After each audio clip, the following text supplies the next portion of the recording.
Magandang araw po sa inyong lahat. Lalong-lalo na po sa mga giliw ninyong tagapakinig at taga-suporta sa inyong YouTube channel. Ang kwentong aking ibabahagi ay nangyari taong 1990. Madalas po akong nakikinig sa mga kwentong itinatampok po ninyo sa inyong YouTube channel. Kaya naisipan ko rin po na sumulat sa inyo para maibahagi ko rin sa lahat ang nakakatakot na karanasan namin ni tatay. Nang lumipat po kami sa baryo ng Santa Rosa, nung una, ang buong akala ko po ay inilalayo lamang ako ni tatay sa aking mga kaibigan na may hindi mabuting impluwensya sa akin. Palagi po kasi akong napapasama sa gulo kapag sila ang kasama ko. Pero nang kami ay makarating sa baryo, natuklasan ko po na doon din pala nagpunta ang aking ina at ang kapatid na 17 taon nang nawawala. Sa una po, na pagtira namin doon ay payapa naman ang lugar. Ngunit hindi nagtagal, unti-unti naming nakikita ang tunay na misteryong itinatago ng mga tao sa baryong yon, na hanggang ngayon ay hindi ko po makakalimutan. Kilalanin niyo na lamang po ako sa pangalang Waldo. At ito ang aking kwento. Alam ko nagulat ka sa biglang pagdedesisyon ko na lumipat tayo sa baryo ng Santa Rosa. Mabuti naman po at alam niyo, tay. Gusto ko pong malaman kung anong dahilan at biglaan po ang pasya niyo.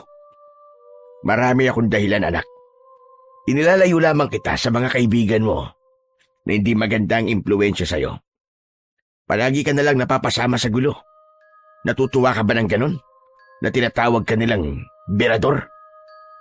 Tay, ipinagtatanggol ko lamang po ang aking sarili. Kung di po ako lalaban sa kanila, lumalabas po na duwag ako. At kapag hinayaan ko naman po sila, baka ako naman po ang pinaglalamayan ngayon. Kaya nga iniiwas na kita sa kanila, anak. Hindi sa lahat ng oras ay palagi mo may pagtatanggulan yung sarili. Paano kung bigla na lamang may tumaydor sa'yo? Iisa lang ang buhay, anak. Kaya sana'y mag-iingat ka. At bilang ama mo, masyado na akong nag-aalala para sa'yo. Kaya tama lang ito naging desisyon ko, ang lumipat sa baryong yon. Hindi po ako naniniwalang yun lang po ang dahilan nyo, tay. Sa palagay ko po, meron pa po kayong hindi sinasabi sa akin. Ay nako, Waldo. Bahala ka na sa gusto mong isipin. Teka, bakit naman hanggang dito nakasukbit ang itak mo sa bewang mo? Kaya siguro pinagtitinginan tayo ng mga tao kanina Dahil dala mo yan. Itago mo na nga yan. Tay, pati ba naman to, pinakikialaman niyo pa? Hindi kita pinakikialaman. Ilagay mo sa tamang lugar ang pagdadala mo ng itak. Para ka namang sasabak sa gira niyan Nasa loob tayo ng buso. Baka mamaya niyan umakyat dito mga pulis. Tapos isipin nila na may binabala kang masama sa mga pasahero. Uso pa naman ngayon ang huldapan. Pero tay, hindi po kasi ako komportable kung wala po to sa bewang ko. Para bang palagi po ako nag-aalala. Ay nako. Sige na, itago mo na yan. Mamaya mo na lang isukbit yan kapag nakarating na tayo sa baryo. Sige na. Pabira naman talaga, oo. Ako kinakabahan sa ginagawa mo Sige na nga po, tatago ko na po. Baka kung saan pa makarating ang usapan natin. Mabuti naman. Para naman mapanatag na ang kalooban ko. Sige na, itago mo na yan. Oo na po. Ay tay, maiba ako. Sigurado po ba kayo dun sa lugar na pupuntahan natin? Oo naman. Maganda sa lugar na yon. Ang sabi ni Aling Tess. Tahimik, malayo sa gulo, at malayo sa mga kaibigan mong pasaway. Ang sabi niya, marami raw ang pumupunta sa lugar na yon at hindi na raw bumabalik. Ibig sabihin daw nun, nagugustuhan nila ang lugar, kaya ayaw na nilang umalis. Ay nako, para sa akin, baka meron din na ibang dahilan kung bakit hindi sila nakakabalik. Tay, mahirap po maniwala sa taong hindi pa naman yata nakakarating ng Santa Rosa. Hindi yun ang iniisip ko, anak. Tiwala ako na magandang lugar na yun at habang tama yun para sa ating dalawa. Ay nako, wala na talaga ako masasabi sa inyo, Tay. Planado nyo na ang paglipat sa baryong yun. Kaya lang po, nag-aalala po ako. Para kasing nakakatakot sa lugar na pupuntahan natin eh. Bakit mo naman nasabi yan, anak? Hindi pa nga tayo nakakarating sa lugar na yun. Tapos sinuhusgaan mo na kagad. Kita naman po, tumingin po kayo sa labas ng bintana. Kanina pa po tayong bumabiyahe, pero hanggang ngayon, wala pa rin tayong nakikitang bahay sa gilid ng kalsada. Kahit tao man lang sana na naglalakad. Maliban sa malawak na talahiban at palayan, wala nang ibang magandang tanawin sa lugar na to. Sus, ikaw lang ang gumagawa ng dahilan para takutin ang sarili mo. Hindi na ako nagulat na ganyan ang itsura ng lugar na pupuntahan natin. Dahil dati akong laking probinsya, anak. Ganito talaga ang itsura, lalo na at liblib ang baryo ng Santa Rosa. Kaya huwag ka na mag-isip ng kung ano-ano. Tinatakot mo sarili mo eh. Pero tayo hindi ko kayang gawin yun, ang hindi mag-isip. Tignan niyo naman po ang itsura ng mga pasahero sa unahan ng upuan natin. Ayun ho, yung matandang lalaki na may katabing buntis. Kanina ko pa po napapansin na panay po ang linga sa paligid. Ganon din po rito sa tapat ng upuan natin. Napapansin niyo po ba ang dalawang lalaki na panay ang tayo at tingin sa unahan ng sasakyan? Halata naman sa kanila na nag-aalala rin sila sa lugar na pupuntahan natin. Kung nag-aalala sila, bakit hindi pa sila bumaba at wag nang tumuloy? Ay nako, basta alam ko, tumigil ka na sa kapapansin mo sa mga kasama nating pasahero. Pati ako kinakabahan sa mga pinagsasasabi mo eh. Tay, sinasabi ko lang naman po kung anong napapansin ko. Sanay ako sa pakikihalubilo sa mga tao, kaya kabisado ko kung anong ibig sabihin ng kanilang mga kinikilos. Natitiya ko po na pareho kami ng nararamdaman. Nag-aalala rin po sila sa itsura ng lugar. Kahit na ano pa ang itsura ng lugar na pupuntahan natin, hindi na magbabago ang desisyon ko, anak. Doon na tayo titira at huwag ka nang kumontra. Tay, magsabi nga po kayo sa akin ng totoo. Ano po ba talaga ang totoong dahilan at gustong-gusto niyong lumipat tayo sa baryong yon? Gusto kong hanapin ang iyong ina at ang iyong kapatid. Ano po? Pambihira, sinasabi ko na nga ba't meron kayong ibang dahilan eh? Bakit po natin nahanapin si nanay? Hindi po ba't iniwan niya tayo? Niloko po niya tayo. Ang sabi niya bibisita lang siya sa kanyang mga magulang. Pero anong ginawa niya? Hindi na siya bumalik. Hindi mo ako naiintindihan, anak. Kahit 17 taon nang nakakalipas, ay umaasa pa rin akong muli ko siyang makikita. Mabubuo pa ang pamilya natin. Pero tay, iniwan niya po tayo. Wala na tayong naging balita mula sa kanya. Kaya imposibleng mabuo pa po ang pamilya natin. Kung nalaman ko po kagad ang totoo niyong dahilan, mas lalo akong hindi sasama sa inyo eh.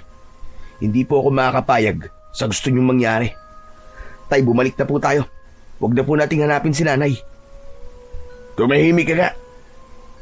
Nanay mo pa rin si Marisa at kasama niya ang kapatid mo. Kaya sa ayaw at sa gusto mo, sasama ka sa akin at hahanapin natin sila. Wala na akong nagawa nang sabihin yun ni tatay. At pagkatapos ay ibinaling niya ang kanyang paningin sa labas ng bintana. Indikasyong ayaw niya nang pag-usapan ang tungkol kay nanay at sa paglipat namin sa baryo. Habang nasa loob kami ng sasakyan, ay hindi ko maiwasan ang hindi suriin ang lugar na aming dinadaanan. Maging ang ibang tao na naroroon ay hindi rin napapakali sa kanilang upuan. Pagkalipas ng ilang oras na pagbiyahe, sa wakas ay narating namin ang unang tigilan ng sasakyan. Kami ang unang bumaba ng bus. Pag alis ng bus ay natuon sa amin ang atensyon ng mga taong naroroon. Bumundol ang kaba sa aking dibdib nang mapansin ko ang kakaiba nilang pagtitig. Mula ulo hanggang paa ang tingin nila sa amin na para bang sinusuri nila ang aming pagkatao.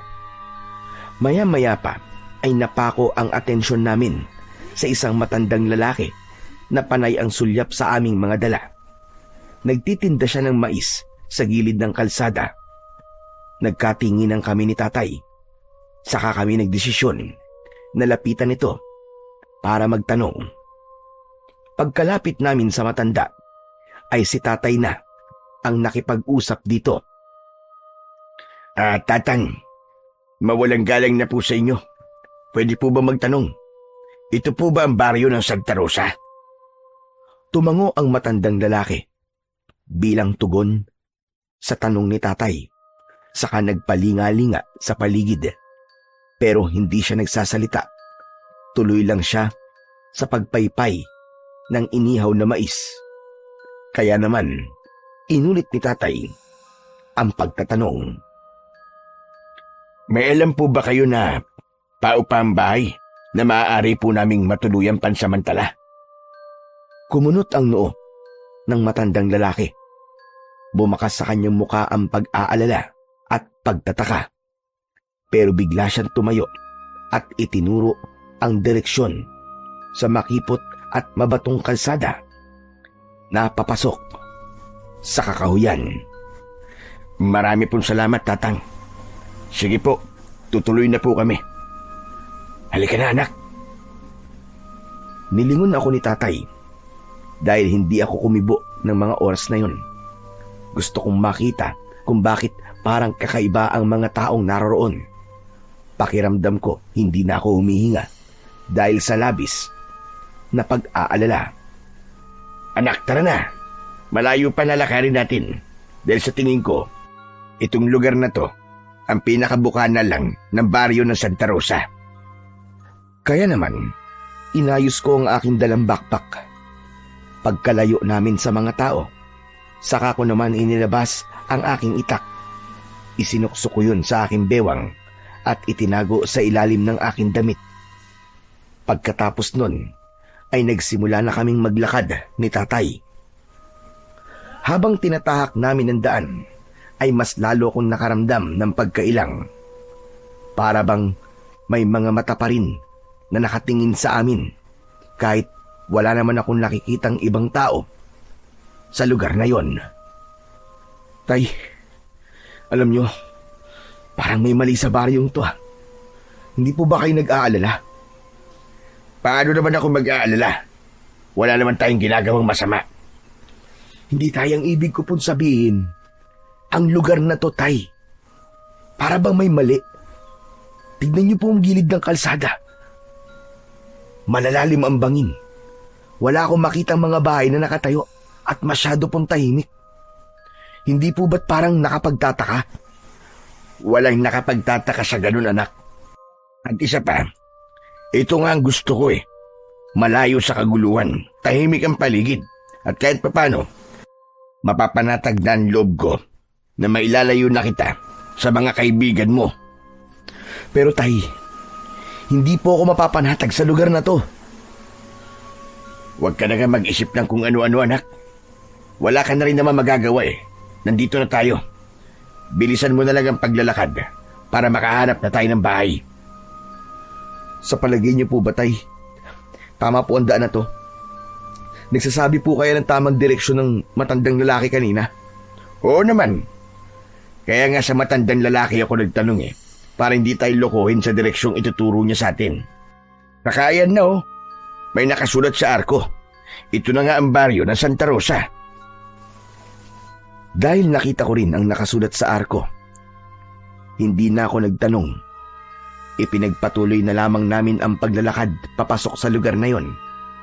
At sa loob nun, tumambad sa aming paningin ang mga bahay na gawa sa kugon at kawayan. Malalayo ang distansya ng mga bahay sa bawat isa. At ang mga tao, abala sila sa kanilang mga gawain. Nang makita nila kami, pumasok sila sa kanilang bahay at pinagsarahan kami ng mga bintana at pintuan. Hala, tay! Bakit po sila nagtatago? Siguro, hindi sila sanay na may dayo sa kanilang lugar. Ganun lang yun. Ay nako, hindi ko na po alam kung ano pa ang iisipin ko sa lugar na to eh. Isa pa, napansin ko po na malalaki ang katawan ng mga lalaki rito. Para bang hindi sila gagawa ng maganda, tay. Sus, lahat na lang pinapansin mo. Ano naman kung malaki ang katawan? Ay, ewan ko sa'yo, anak. Iba talaga ang mga lalaki sa probinsya, yan ang tatandaan mo. Sanay sila sa mabibigat na trabaho at sa trabahong bukid. Kaya huwag mo silang husgahan ng masama. Sa pagpapatuloy namin sa paglalakad, hindi sinasadyang may nadaanan kami na sugatan na unggoy. Nanginginig ang kanyang katawan at nanghihingi sa amin ng pagkain. Mabuti na lang at may dala akong tinapay na binili ko bago kami sumakay ng bus. Yun ang ibinigay ko sa unggoy na agad naman na umalis sa aming harapan. Sinundan namin ang unggoy, ngunit nawala siya sa madilim na bahagi ng kakahuyan. Kawawa naman po ang unggoy na yun, tay. Parang dadalhin pa niya sa kanyang pamilya ang pagkain na ibinigay ko sa kanya. Tama ka, anak. Siguradong may pamilya siyang hahatiran ng pagkain. Mabuti na lang at may dala kang tinapay. Anak, tama yan ha. Panatilihin mo maging mabuting tao sa mga hayop. Dahil baka dumating ang araw, sila pa pala ang magliligtas sa'yo kapag nalagay ka sa kapahamakan. Hindi po ba't yun naman po talaga ang kinagistang kong paalala mula sa inyo, tay? Ang maging mabuti sa mga hayop. Teka, tay, tignan niyo po. Ayun o, sa gawing yun. Sinundan ang tingin ni tatay ang direksyong itinuturo ko. Tumambad sa aming paningin ang maraming abandonadong sasakyan sa ibaba ng bangin. Aba, bakit naman maraming sasakyan dyan?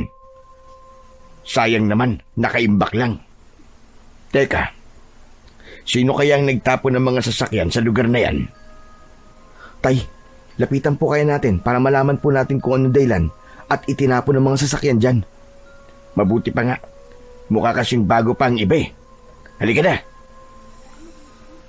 Bumaba kami ni tatay sa may hindi naman kalaliman na bangin para tignan ang iba't ibang klase ng mga sasakyan. Pagsapit namin sa kinaroroonan ng mga sasakyan, pinagmasdan namin yung mabuti. Ay, grabe. Sobrang daming sasakyan dito. Pero puro luma at sira na. Kaya siguro itinapon na lang dito. Sa tingin ko, nadisgrasya ang mga sasakyang ito, anak. Pero ang isang ito, mukhang bago pa. May bayad pa ng dugo sa mga upuan. Kawawa naman ang mga sakay ng sasakyang to, tay. Ano kaya kung pasukin ko po ang loob ng mga sasakyan? Baka lang po may makita po akong gamit na magbibigay ng impormasyon tungkol po sa mga biktima. Ikaw ang bahala. Ako rin. Titingin din ako rito sa kabila. Naghiwalay kami ni tatay. At sa aking paglalakad, nakita ko ang isang lumang jeep. Ginagapangan na yon ng ligaw na damo. Kaya pinasok ko yun at sinuri ang loob.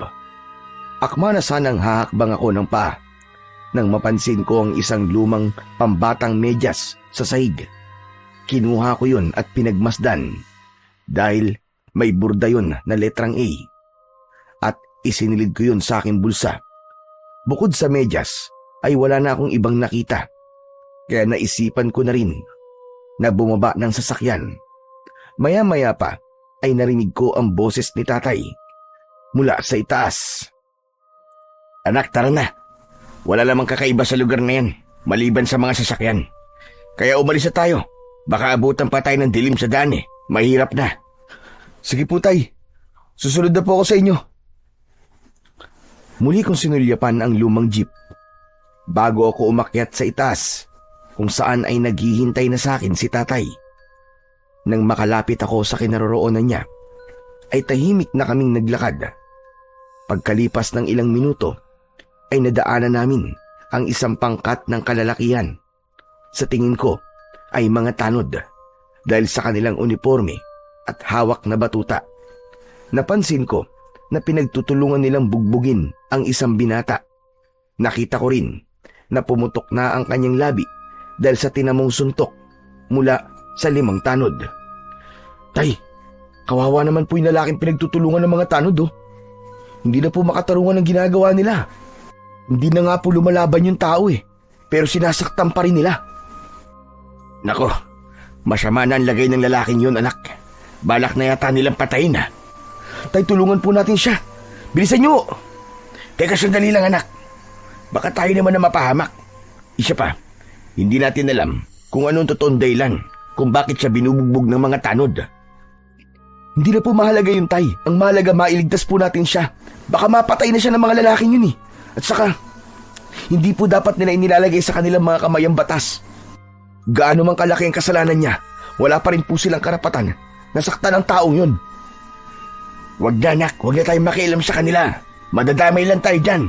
Tay, hindi pwede. Hindi ko po kayang makita na mayroong binubugbog na tao sa harapan ko. Lalong-lalo na po kung wala naman siyang kakayahan para ipagtanggol ang kanyang sarili. Kung may magagawa naman po tayong tulong, bakit po hindi natin siya tulungan? Wala nang nagawa si tatay nang bigla akong tumakbo papunta sa kinaroroonan ng mga tanod. Nang makalapit ako sa kanila, ay bigla silang tumigil sa pambubugbog nila sa lalaki. Dala ng labis na panghihina ng lalaki, bumagsak ito sa lupa. Mawalang galang na po sa inyo. Pero ano po bang kasalanan ng lalaking yan at pinagtutulungan niyo pong bugbugin? Hindi na po lumalaban sa inyo Mga tanod pa naman po kayo. Ay, kung sino ka man, huwag ka nang makialam dito. May kasalanan ako sa kanila. Kaya nila ako binubugbog. Kahit na pa hindi makatarungan ng paraan nila ng panghuhuli sa'yo. Hindi ka naman lumalaban Kaya kayo, kung tanod kayo at batas ang pinaiiral nyo, hindi nyo dapat to ginagawa. Imbis na makinig, ay nakita kong sinipa ng isang tanod ang lalaking nakahandusay sa lupa. Kaya wala na akong inaksayang oras. Tumalon ako, sabay sipa sa mukha ng tanod na nanakit sa lalaki. Bumagsak ito sa lupa. Hindi naman yun nagustuhan ng kanyang mga kasama. Kaya sabay-sabay silang sumugod sa akin. Umatake sila sa akin gamit ang kanilang batuta. Pero nagawa ko yung maiwasan at gumanti ng sipa sa kanila. Katulong ko si tatay na hinarap naman ang isang matabang lalaki. Dahil 4 ang kalaban ko, hinugot ko na ang aking itak. Alam kong malalagay rin ako sa alanganin at wala silang balak na buhayin ako. Kaya naman, humanda ako sa kanilang pagsugod. Nang umatake sila sa akin ng palo ng batuta, mabilis ko yung iniwasan, saka gumanti sa kanila ng isang hataw sa pamamagitan ng pinalapad kong itak. Hindi ko sila tinuluyan na sugatan, ngunit sapat na ang pagpalo ko ng talim sa kanila upang maramdaman nila ang sakit. Bumagsak sila sa lupa at nawalan ng malay. Saka ko nilapitan ang lalaki na dahan-dahang tumayo. Ayos ka lang ba? Maraming salamat sa pagtulong niyo sa akin. Nakita ko na hindi ito makatayo ng tuwid. Pinunasan niya rin ng kamay niya ang umagos na dugo mula sa kanyang pumutok na labi. Pagkatapos ay pinagmasdang kaming dalawa ni tatay. Akala ko katapusan ko na. Mabuti na lang at napabagsak niyo sila. Nakahanap din sila ng katapat. Ay, siya nga pala. Ako nga pala si Estong. Ako naman si Waldo. At siya naman ang tatay ko, si Mang Ronald. Ganun ba? Maraming salamat ulit sa inyong mag-ama. Utang ko sa inyo ang aking buhay. Teka, mukhang bago lang kayo rito Dayo lang ba kayo rito? Oo, Estong. Pero balak na naming tumira dito. Saan nyo mabalak pumunta ngayon? Ang totoo niyan, Estong hindi pa namin alam kung saan talaga kami pupunta. Ang balak sana namin ni tatay maghanap ng bahay na mauupahan na pansamantala naming matutuluyan habang wala pa kaming nahahanap na lupa na pagtitirikan ng aming tahanan. Baka naman matulungan mo kami, Estong. Hindi namin kabisado ang lugar na to, kaya nahihirapan kami. Teka, bakit naman po sa dinami-dami ng baryo na lilipatan nyo, dito pa sa Santa Rosa, ang naisip nyo? Bakit, Estong? May problema ba sa baryong to? Basta, magulo ang lugar na to. At hindi kayo ligtas sa lugar na to.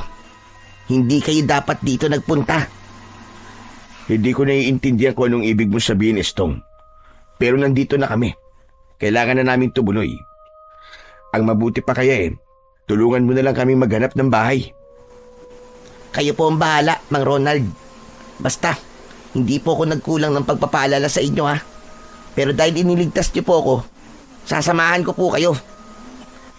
Sa totoo lang, Estong. Kaya kami nandito, dahil may hinahanap kami mga tao. Pero hindi na muna yun ang mahalaga. Kailangan na muna namin ng matutuluyan ng aking anak. Sige po, total naman po mahalaga ang sadya nyo sa lugar na to. Sasamahan ko po kayo. Tara na po, sumama po kayo sa akin. Iatid ko po kayo sa bahay ni Mang Badong.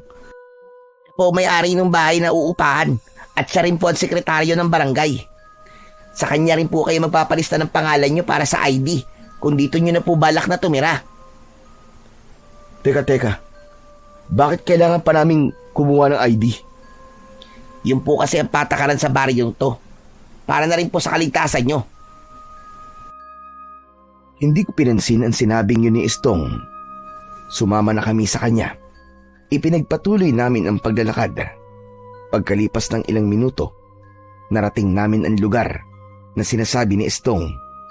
Merong 5 bahay na nakatayo sa gilid ng kalsada. Itinuro ni Estong ang isang malaking bahay sa gitna. Gawa yun sa kawayan at anahaw. Yan po ang bahay na paupahan po ni Mang Badong. Yan na lamang po ang bakante. Sa tingin ko po, pwede na po yan sa inyong mag-ama. Maraming salamat sa iyo, Estong. Sige na po, pumasok na po kayo sa loob. Nang makita niyo po si Mang Badong, palagi po kasi niyang nililinisan ang bahay na yan Maraming salamat sa iyo, Estong ha. Wala nga naman yun. Ay siya, sige po. Kailangan ko na pong umuwi para magamot ko na po yung sugat ko. Sigurado ka ba na kaya mong umuwi ng mag-isa? Opo, Mang Ronald. Mag-iingat na lang po kayo ni Waldo. Pasensya na rin po kung pati po kayo nadamay po sa problema ko. Sige po, tutuloy na po ako. Ilang sandali pa ay iniwan na kami ni Estong. Saka namin binalingan ng tingin ang itsura ng bahay. Nanatili kaming nakatayo sa labas ng bakuran. Mana sanang magtatao po pa kami sa taong nagbabantay ron nang bigla naming narinig ang boses ng isang lalaki mula sa loob ng bakuran. Binuksan niya ang tarangkahan at sumilip ang isang lalaking balbas sarado. Sino kayo? Anong kailangan nyo? Bakit nasa tapat kayo ng aking bakuran? Magandang araw ho. Kayo po ba si Mang Badong? Yung may-ari po nitong bahay na pinapaupahan? Oo, ako nga. Bakit mo na itanong? Dito po kasi kami itinuro ni Estong. Si Estong? Opo, siya nga po. Teka. Bakit nga ba kayo dinala rito ni Estong? Kailangan kasi namin ng anak ko ng bahay na matutuluyan. Balak kasi namin na dito tumira sa baryo nyo. Kapag nakahanap na kami ng bahay na permanente naming matitiran, lilipat kagad kami. Wala namang masama kahit tumagal pa kayo sa bahay ko. Mahalaga naman ang bayad. Mabuti naman ang baryo namin na napili niyong lipatan. Maganda sa lugar namin. Tahimik at malayo sa gulo. Isa pa, matagal nang bakante ang bahay na to. Kaya kahit hindi kayo nagmamadali sa paghanap ng inyong matitiran, ayos lang. Mabuti naman pala kung ganun. Halina kayo sa loob, pumasok na kayo. Naku pagpapasensyaan nyo na kung hindi kagandahan ng bahay ko. Pero sigurado, na magiging komportable naman ang pagtira nyo rito. Maiba nga pala ako ng usapan. Napansin ko na para bang hindi kayo pamilyar sa akin. Mukhang dayo lamang kayo sa lugar namin at nanggaling pa kayo sa malayong lugar. Tama ka, Badong. Gusto ko kasing tumira sa baryo na tahimik at malayo sa gulo. Nako, ang Santa Rosa ang sagot sa lugar na gusto mo. Pero bago yon, kailangan niyo muna magparehistro sa akin sa barangay at kumuha ng ID para naman masabing opisyal na kayong residente ng aming baryo. Teka, sino nga ba kayo ulit? Ronald na lang ang itawag mo sa akin at siya naman ang aking anak na si Waldo. O sige, tutal naman at nagkakaintindihan na tayo. Ayos na ba sa inyo ang itsura ng bahay? Oo, Badong. Maganda naman ang lugar. Kung ganun, bukas mo na lang ako bayaran sa upa ng bahay. Kailangan ko pa kasing umalis Pumunta na lang kayo sa barangay hall para sa ID at dun mo na lang din isabay ang bayad O bueno, bago ako umalis, ay ililibot ko muna kayo sa kabuuan ng bahay. Tumangulang ang aking ama sa sinabing yun ni Mang Badong. Nauna siyang naglakad sa amin. Kasunod kami. Sa pagpasok namin sa loob ng bakuran, bumungad sa amin ang maraming halaman na namumulaklak sa paligid. Ganon din ang matataas na puno na nakadagdag sa ganda ng itsura ng bahay. Ngunit sa kabila ng magandang tanawin na aking nakikita, hindi naman maipaliwanag ang kabang nararamdaman ko ng mga sandaling yun. 1,000 lang ang upa sa bahay ko sa loob ng 1 buwan. Libre na ang tubig. Kaya lang, wala tayong kuryente rito. Meron kaming libreng gasera na nilalagyan nyo ng gas. Meron nagtitinda ng gas sa lugar na to. Kaya hindi rin naman magiging mahirap para sa inyo. May karpyo ang baryo namin. Pagpatak ng 10:00 ng gabi, kailangan na nasa loob na kayo ng pamamahay nyo. Dahil kung hindi, binubugbog ng tanod ang sino mang mauhuling pasaway. Nag-iingat lang kami sa mababangis na hayop na gumagala kapag gabi. Teka, bakit naman po bugbog ang parusa sa mga lumalabag ng karpyo? Matitigas kasi ang ulo ng mga tao rito Kapag mabait ang nagpapatupad ng karpyo, binabaliwala nila ang batas. Samantala kung tutuusin naman, ay para rin yun sa kanilang kaligtasan. Kaya naman, napipilitan kami na bigyan sila ng marahas na leksyon. Nang marinig ko yun, bigla kong naalala ang nangyari kay Estong. Siguro ay lumabag siya sa karpyo, kaya nasaktan siya. Nagkatingin ang kami ni tatay at bumakas sa kanyang muka ang pag-aalala. Siya nga pala. May mga kapitbahay kayo rito. Huwag nyo na lamang silang papansinin kung ano makikita nyo sa kanila. Para iwas away. Sige, Badong. Gagawin namin ang mga sinabi mo. Maraming salamat.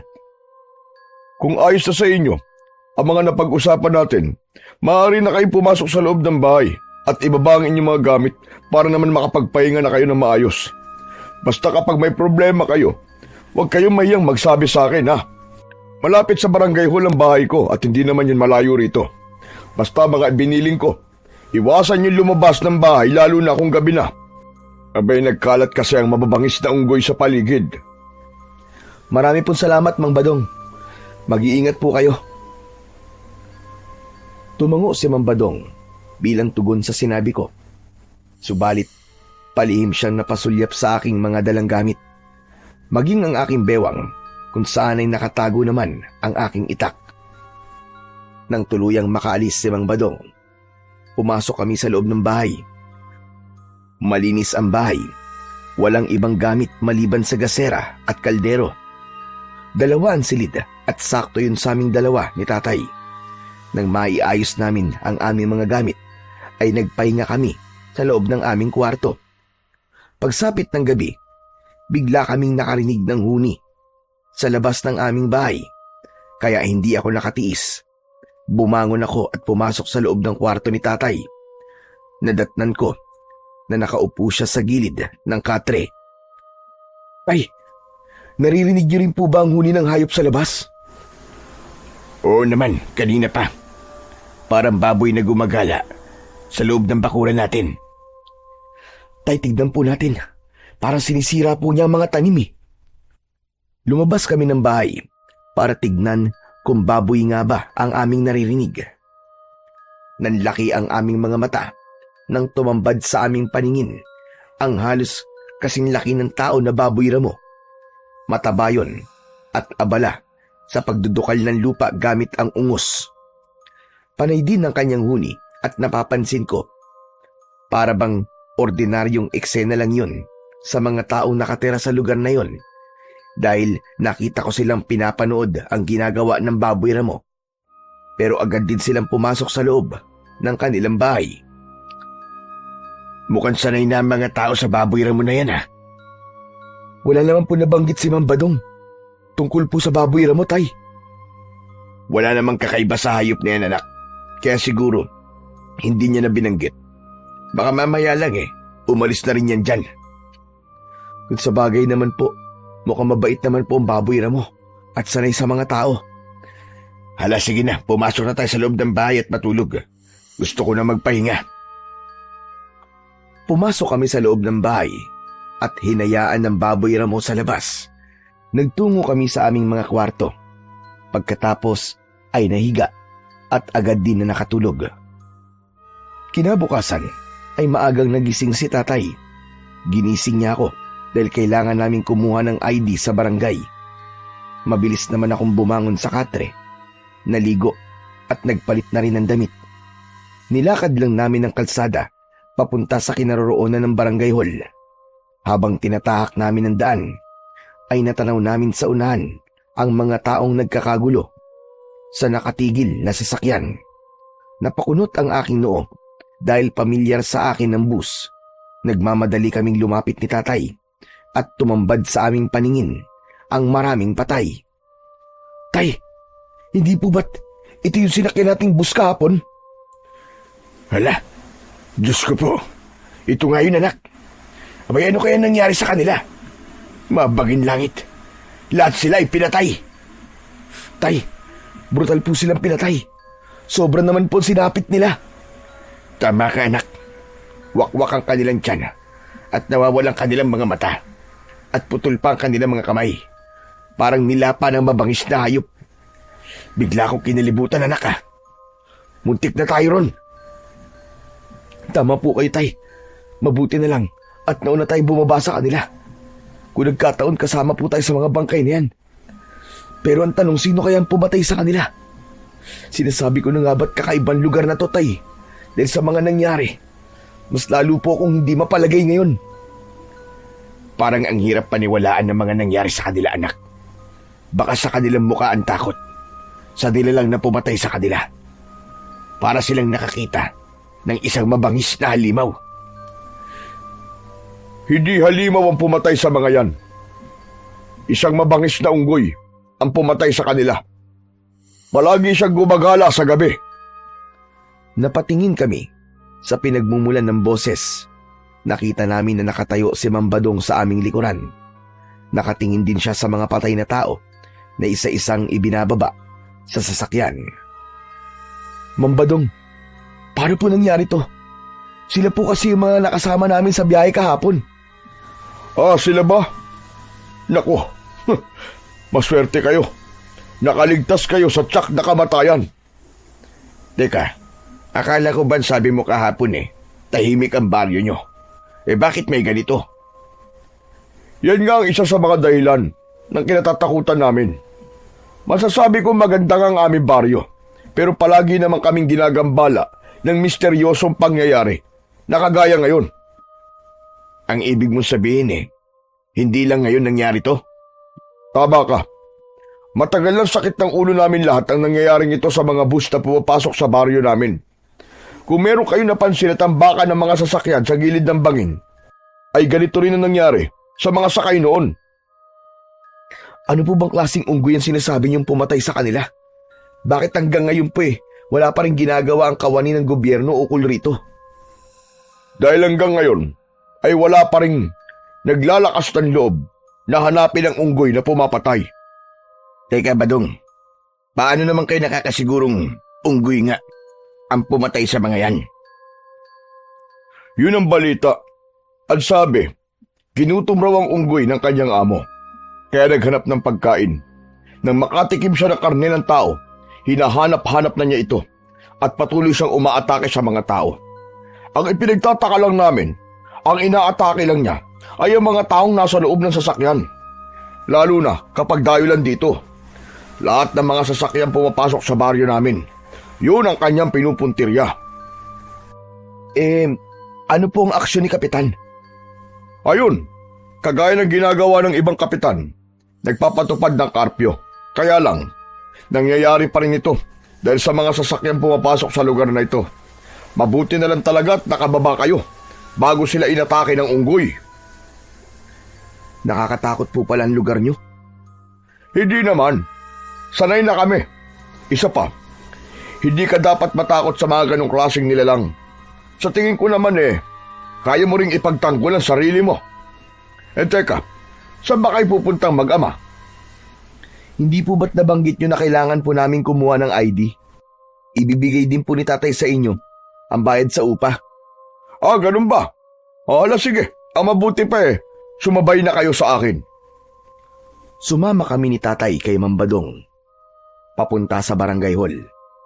Pagkarating namin doon, ay napansin ko ang 5 tanod na nakalaban namin kahapon. Masama ang kanilang tingin at baka sa kanilang muka ang mga pasa.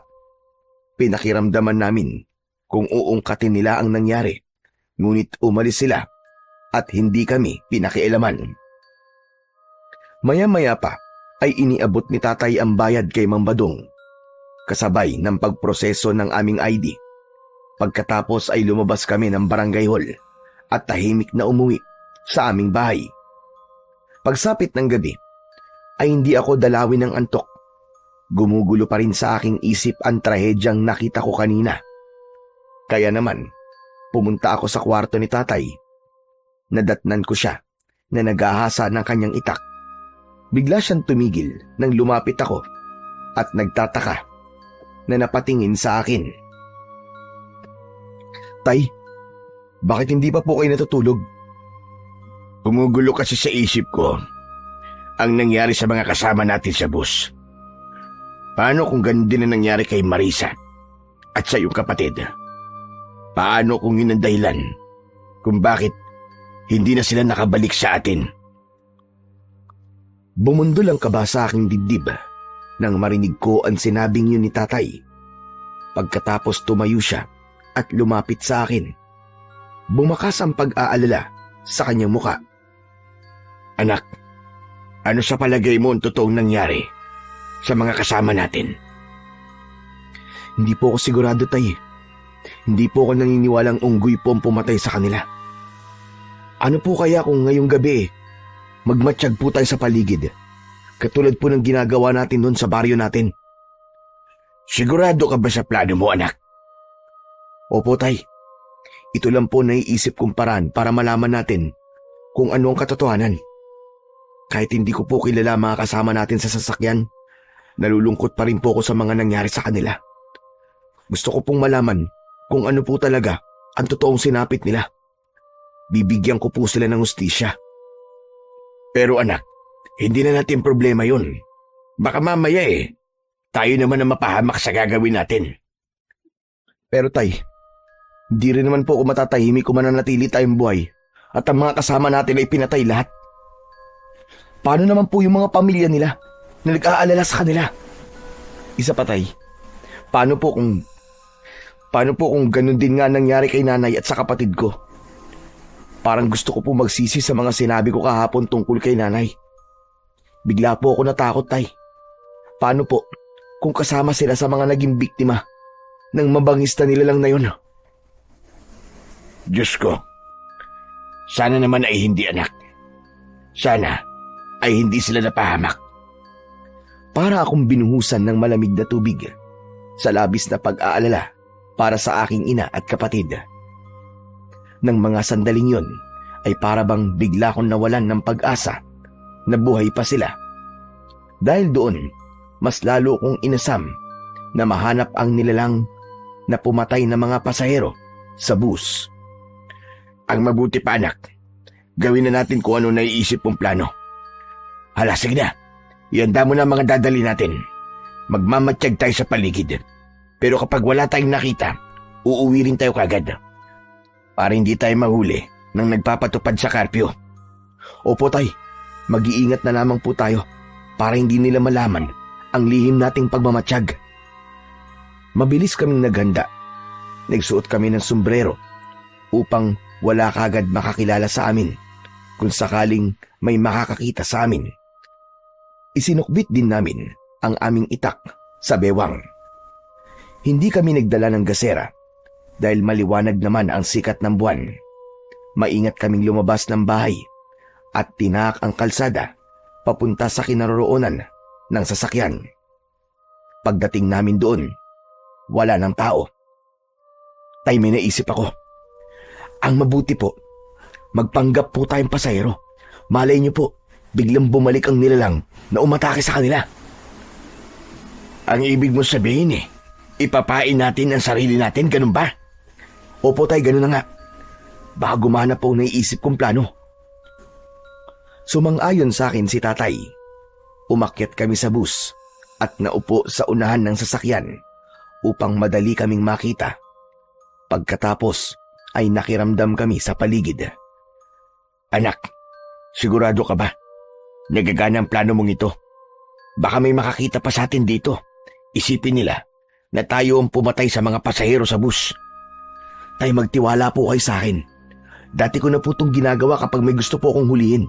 Isa pa, naniniwala po ako na kung ang mga pinapatay ng nilalang ay ang mga taong nasa loob ng bus, maaaring makahanap po kagad tayo ng katibayan kung anong klaseng nilalang ang pumatay sa kanila. Kung sa bagay, may punto ka naman, anak. Matagal kaming naghintay roon, subalit wala kaming napansin na kakaibang kilos sa paligid. Pagkalipas ng halos 20 minuto, narinig namin ang ugong ng isang baboy ramo. Nagkatinginan kami ni Tatay at napatingin sa labas ng sasakyan. Tumambad sa aming paningin ang baboy damo na abala sa pagdudukal ng lupa. Yun din ang baboy damo na nakita namin sa loob ng aming bakuran kagabi. Matagal namin siyang pinagmasdan. Pambihira naman baboy damo na yan, Tay. Kung saan-saan po siya nakakarating. Tuwing gabi ko lamang siya nakikitang kumakain at nagdudukal ng lupa. Sadyang ganyan naman ang baboy ramo, anak. Tsaka, wala namang kakaiba sa baboy ramo na yan. Mabuti ngayon at baka yan pa maging dahilan para magpakita sa atin ng unggoy. Tay, baka naman po hindi unggoy ang pumatay sa mga pasahero. Baka naman po ang baboy ramo na yan. Imposible yun, anak. Wala namang balita na pumapatay ng tao ang mga baboy ramo. Kung unggoy, pwede pa. Nagkakamali po kayo, Tay. Meron din pong napapabalita na minsan nang pumatay ng tao ang isang baboy ramo. Magsasalita pa sana ako nang biglang dumating ang isang babaeng unggoy. Karga niya ang kanyang sanggol. Bigla itong bumagsak sa lupa mula sa sanga ng puno at hindi na kumilos. Nanatili siyang nakatayo habang nakatingin sa baboy ramo. Nakatayo rin ito at nakipagtitigan sa unggoy. Mabilis ang tibok ng puso ko dahil ang buong akala ko aatakihin ng unggoy ang baboy ramo. Ngunit nagkamali ako. Inatake ng baboy ramo ang unggoy. Akmasa ng lulundag ang unggoy, ngunit naunahan ito ng baboy ramo. Kinagat nito kagad sa tiyan ng unggoy at itinakbo papunta sa madilim na bahagi ng kakahuyan. Tay, sundan po natin ang baboy ramo. Halika, bilisan mo. Kailangan malaman natin kung saan niya dinala ang unggoy. Bumaba kami ni Tatay sa sasakyan para sundan ang baboy ramo. Tinahak namin ang masukal na kagubatan. Pagkalipas ng ilang minuto, ay biglang tumigil sa pagtakbo ang baboy ramo. Ibinaba niya sa lupa ang wala ng buhay na unggoy sa mismong lugar na direktang tinatamaan ng liwanag ng buwan. Nagtago kami ni Tatay sa malaking puno habang pinagmamasdan ang ginagawa ng baboy ramo. Mula sa aming pinagtataguan ay kitang-kita namin ni Tatay ang biglang pagtayo ng baboy ramo At sa isang iglap, nagbago yun ng anyo. Nagkaroon ito ng kalahating katawan ng tao at ang ulo ay sa baboy ramo. Nagsipagtaasan ang mga balahibo ko sa katawan nang makita namin ang kabuuan ng anyo ng isang halimaw. Nanginginig ang aking tuhod na napatingin sa aking ama. Tay, hindi siya totoong baboy ramo. Hindi po siya ordinaryong hayop, kundi isang halimaw. Tama ka, anak. Tignan mo ang ginagawa niya sa katawan ng unggoy. Kinain niya, pati ang anak nito. At gamit ang matutulis niyang kuko, winakwak niyang tiyan ng kaawa-awang unggoy. Tignan niyo, tay. Sinisip-sip din po niyan dugo ng unggoy. Pero bakit iba ang sinabi sa atin ni Mang Badong? Dahil ang buong akala nila, unggoy talaga ang pumapatay sa mga biktima. Malaking katibayan ito na merong aswang sa baryo nila. Hindi ko lang natitiyak kung anong klaseng nilalang siya. Tuluyan ng nilantakan ng aswang ang katawan ng unggoy at mula sa aming pinagkukublihan ay dinig na dinig namin ang pagmuya niya sa laman at buto ng unggoy. Umuungol siya sa sobrang sarap. Kaliwat kanan ang kanyang pagsubo sa lamang loob ng hayop. Nanginginig ang tuhod ko ng mga sandaling yun dahil yun ang kauna-unahang pagkakataon na nakakita ko ng aswang. Tay, pagkakataon ko na po ito para mapatay ang aswang. Teka, anak, sandali. Hindi mo sigurado kung gaano siya kalakas. Bahala na po, tay. Tiwala naman po ako sa kakayahan ko eh. Hindi na ako nagpapigil pa kay tatay. Lumabas ako sa aming pinagtataguan at dahil sa natuklasan ko, usbong ang galit ko sa ginawa niya sa unggoy, pati na sa mga pasahero ng bus. Hoy! Halimaw ka! Pinatay mo ang unggoy! Kawawa naman! Humarap ka sa akin! Ipakita mo ang anyo mo! Gusto kong makita ang pagmumukha mo! Tumigil sa pagkain ang aswang at dahan-dahan na humarap sa akin. Nakita ko ang mapupula niyang mga mata. Matutulis ang kanyang mga kuko at mahaba ang buntot na humahampas sa damuhan. Umangil siya ng malakas, kaya lumitaw ang matutulis niyang mga pangil. Tumulo ang malapot niyang laway na may kasama pandugo. Subalit hindi ako natakot. Inihanda ko ang itak ko at matapang akong nakipagtitigan sa kanya. Ganun daw ang isa sa paraan para matakot ang isang nilalang. Kailangan labanan sila ng titigan. Kung ganun, ikaw pala ang totoong pumapatay sa mga pasahero ng busa na pumapasok sa baryong ito. Pinatay mo ang mga kasama ko. Hindi ko pa man natatapos ang aking sasabihin nang biglang sumugod ang aswang para umatake sa akin. Tumalon siya at pagpatak niya sa lupa ay saktong nasa harapan ko siya. Mabuti na lang at naging maagap ako sa pagkilos. Naiwasan ko ang kanyang suntok at gumanti ako sa kanya ng taga na tumama naman sa kanyang dibdib. Sinundan ko yun ng pagsuntok sa kanyang muka. Ngunit gumanti siya sa akin ng kalmot na tumama naman sa aking dibdib. Kasunod ng paghampas ng kanyang buntot sa akin leeg. Bumagsak ako sa lupa. Kaya naman, sinamantala ng aswang ang pagkakataon habang nangihina pa ako. Niluhuran niya ako sa tiyan at paulit-ulit niya akong sinuntok sa muka. Nang iangat niya ang kanyang kamay, nakatutok sa akin ang matutulis niyang mga kuko. Bago pa man tuluyang bumaon sa katawan ko ang kuko niya, tinamaan ito ng sipa mula sa aking ama. Anak, tumayo ka! Bilisan mo! Kahit masakit ang aking katawan, pinilit ko pa ring bumangon at mahigpit kong hinawakan ng aking itak. Sumugod ako sa kinaroroonan ng aswang at hindi ko na hinintay na siya ay makabangon. Agad kong ibinaon sa kanyang dibdib ang hawak kong itak. Umangil siya ng malakas. Hindi ko alam na isa pala yung hudyat ng pagtatawag niya ng kanyang mga kasama. Akala ko nag-iisa lang ang aswang na baboy ramo, kaya nagulat kami ni tatay nang lumitaw sa likod ng mga puno ang maraming baboy ramo. Nag-anyo rin silang kagaya sa kalaban ko. Inatake nila kami, ngunit hindi ako nagpatinag. Nakipagpambuno kami ni tatay sa mga aswang. Tinamaan ako ng kalmot at kagat ng aswang sa aking binti. Si tatay naman ay tinamaan din ng kagat sa braso.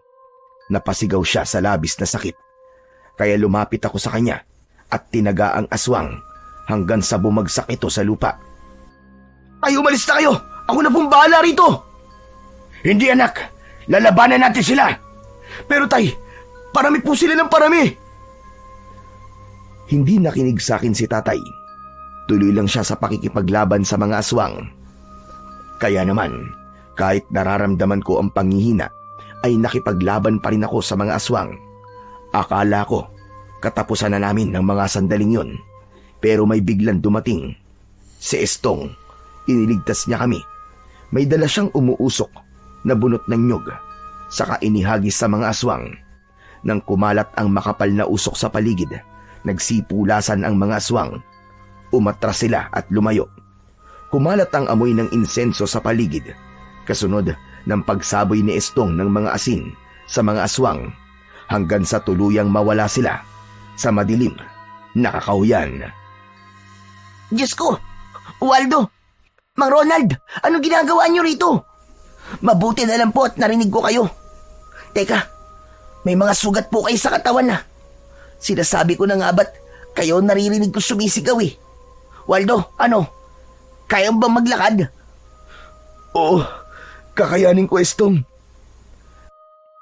Agad akong inalalayan ni Estong para tumayo. Pagkatapos ay nilapitan namin si tatay na sinisira ang laylayan ng kanyang damit para itali yun sa sugat niya sa braso. Kailangan ko magamot kagad ang mga sugat nyo bago pa lumala. Tulungan mo kami, Estong. Hindi namin nakalain na yung baboy mo pala ay isang aswang. Oo, marami nagkalat na aswang sa lugar na to. Kaya bakit kayo nandito? Anong ginagawa nyo sa gitna ng kagubatang ito? Mahabang kwento, Estong. Teka, saan mo ba kami dadalhin? Kay Lolo Tahir po. Matutulungan niya po tayo. Halina po, kailangan na nating umalis dito bago pa mawala ang usok mula sa bunot ng nyog. Agad kaming naglakad palayo sa lugar na yon habang paika-ika ako sa paglalakad.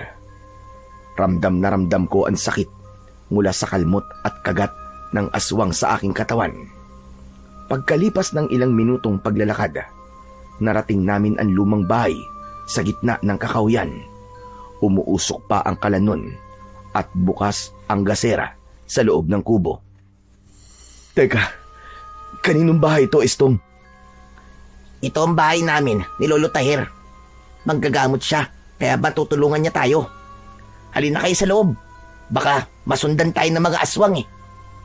Lo, tulungan niyo po ako. May mga kasama po akong sugatan.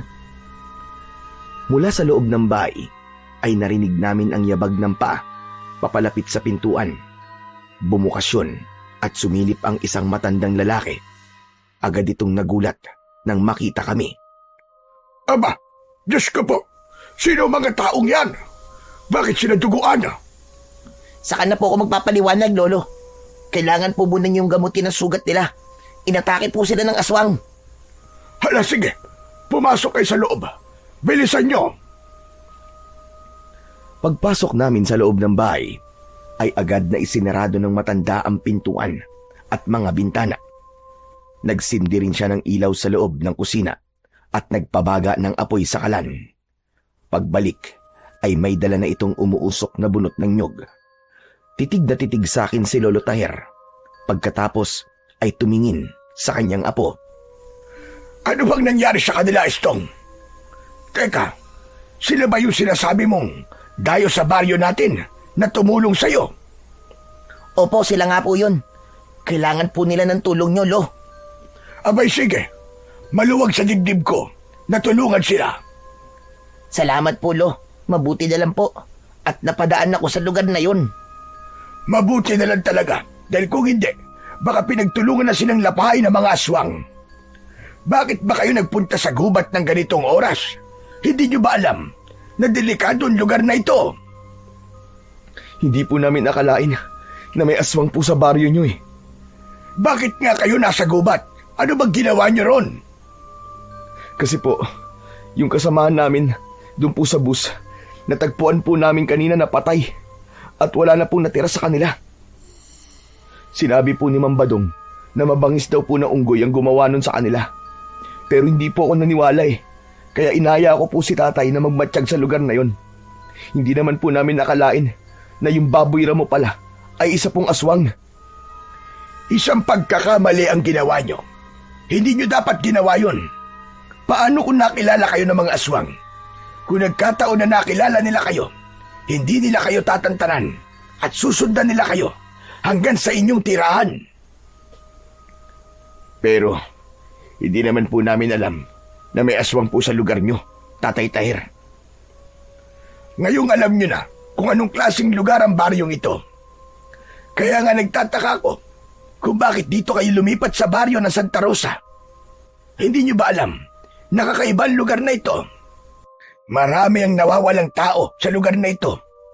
Dahil sa oras na makapasok sila sa baryong ito, ay hindi na sila nakakabalik pa. Naikwento na sa akin ni Estong kung sino kayo. Hala, sige na. Hubarin nyo na ang inyong mga damit at kailangan magamot kagad ang mga sugat ninyo. Tutulungan ko po kayo, Lolo Tahir. Ako na po magtatali ng tela sa kanilang sugat para hindi umakyat ang lason. Agad kaming sumunod sa utos ng maglolo. Ganon din si tatay. Mabilis ang kilos ng matanda na para bang sanay na sanay ito sa ganong gawain. Nagdikdik siya ng mga daon at inilagay sa mga sugat namin. Pagkatapos ay pinatakan niya ng langis. Kitang-kita ko na kumulo ang langis sa sugat namin. Lolo Tahir, ano pong nangyayari? Bakit bigla pong kumulo ang langis? Sapagkat pinapatay ng langis at katas ng daon ng artemisa ang lason mula sa laway ng aswang. Kapag kumalat ang lason, mapaparalisa ang buong mong katawan. Pagkatapos ay mahahawa kayo ng aswang. At kaya naman kumukulo ang langis dahil sinisip-sip nito ang lason. Kapag nawala na ang pagkulo, ibig sabihin, wala na ring lason sa sugat nyo at hindi nyo na mararamdaman ang sakit. Ano po bang klaseng aswang ang umatake sa amin, Lolo Tahir? Sila ang mga aswang nawok. Isang nilalang na mukhang baboy ramo. Mabangis silang nilalang dahil ultimo buto ng tao ay hindi nila pinapalampas at agad na kinakain. Paborito nila ang kamay ng tao. Kaya pala karamihan sa mga bangkay ng pasahero ay walang kamay. Bakit po hanggang ngayon ay malaya pa rin silang nakakapambiktima? Dahil mahirap silang kalaban. Mabangis, mabilis kumilos, at malinaw ang mga mata sa gabi. Mabuti na lang talaga at nakasuot kayo ng sombrero. Hindi nila kayo nakilala. Matagal na po ba kayong nakatira dito, Tatay Tahir? Oo naman, matagal na kaming nakatira at nakakulong sa baryong ito. Ano pong ibig sabihin yung nakakulong kayo sa baryong ito? Nakulong kami rito. Matagal na kaming biyag ng mga aswang na awok. Wala sa amin ang nakakalabas ng buhay sa baryong ito. Pinatay nila ang pamilya ko at maging ang aking anak na matagal ko nang hindi nakikita. Pinatay nila sa loob mismo ng sinasakyan niyang jeep. Mabuti na lang at nailigtas ko ang aking apo na si Estong. Kung ganun po, wala na pong pamilya si Estong? Oo, tama ka. Ulila na siya. Ang baryo ng Santa Rosa ay pugad ng mga aswang na awok. Pinangangalagaan nila ang kanilang lahi sa pamamagitan ng pagpatay sa mga dayo na pumapasok sa lugar na ito. Marami rin silang mga biyag doon sa kanilang kuta.